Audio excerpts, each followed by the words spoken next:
ইরানের পরমাণু কর্মসূচি নিয়ে আলোচনা সামনে রেখে এমনিতেই সামরিক শক্তি প্রদর্শনের প্রতিযোগিতায় ব্যস্ত তেহরান ও ওয়াশিংটন। দ্বিতীয় বৈঠকের আগে 18 এপ্রিল শুক্রবার ইরানের রাজধানী তেহরানের রাজপথে সামরিক কুচকাওয়াজ করল ইরানের প্রতিরক্ষা মন্ত্রণালয়। অবশ্য সময়টা মিলেও গেছে, দিনটি ছিল সেনা দিবস।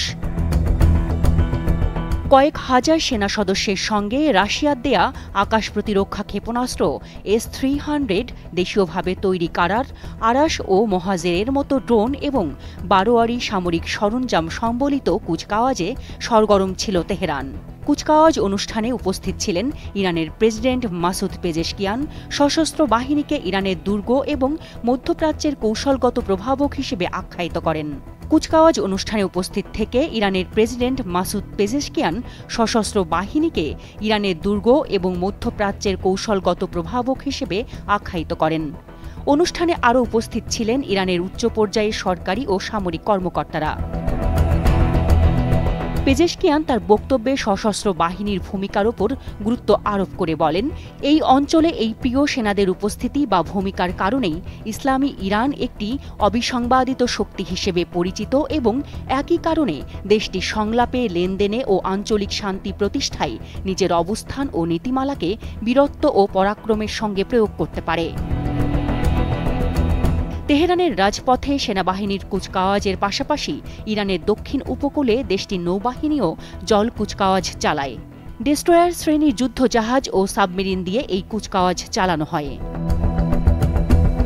প্রতি বছর 18 এপ্রিল সেনা দিবস পালিত হয় ইরানে। এটি শুরু হয় 1979 সাল থেকে ইমাম খোমেনির হাত ধরে, যাকে ইসলামী প্রজাতান্ত্রিক ইরানের প্রতিষ্ঠাতা বলা হয়।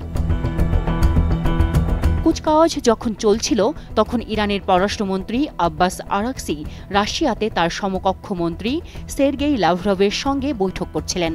আরাকচি পরে রুশ রাষ্ট্রীয় গণমাধ্যম তাসকে জানান যে মিত্র রাশিয়ার কাছ থেকে ইরান গুরুত্বপূর্ণ তথ্য পেয়েছে।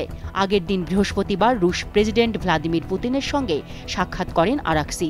আন্তর্জাতিক বিশ্লেষকদের মতে ইরান কূটনৈতিক দৌড়াদৌড়িতে পিছিয়ে থাকতে চাইছে না। ইরানের পরমাণু কর্মসূচি নিয়ে প্রথম বৈঠক হয় গত শনিবার ওমানে। ইরানের নেতৃত্ব দেন আব্বাস আরাকচি। যুক্তরাষ্ট্রের পক্ষে নেতৃত্ব দেন দেশটির মধ্যপ্রাচ্য বিষয়ক বিশেষ দূত স্টিভ উইটকফ।